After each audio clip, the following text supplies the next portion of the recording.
পাঠ কৰিবলৈ লৈছোঁ কবি উদয় কুমাৰ বৰুৱাৰ কবিতা কাকচাঙৰ কবি।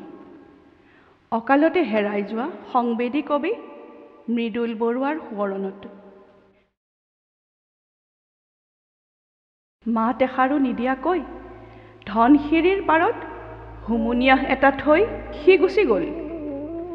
তাৰ ঘন উশাহত কেন্দুজোপাৰ পাতবোৰ কঁপিছে। সি বাৰু শুনিছেনে? আছেনে বাৰু তাৰ ষষ্ঠ ইন্দ্ৰিয় সক্ৰিয় হৈ?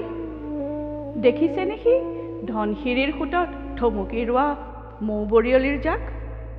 তাক লগ পাবলৈ বকুল আছে নেকি ৰৈ তিনিমুনি বাটৰ গোপন সন্ধ্যা খহাই?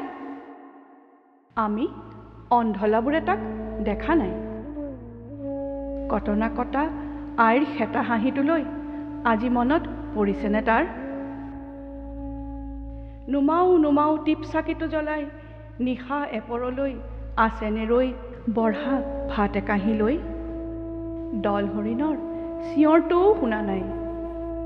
এতিয়া মাথো নীৰৱতাৰ দুৰন্ত আঙুলিয়ে কাকচাঙৰ গীটাৰত খোদাই কৰিছে নামহীন এক যন্ত্ৰণা।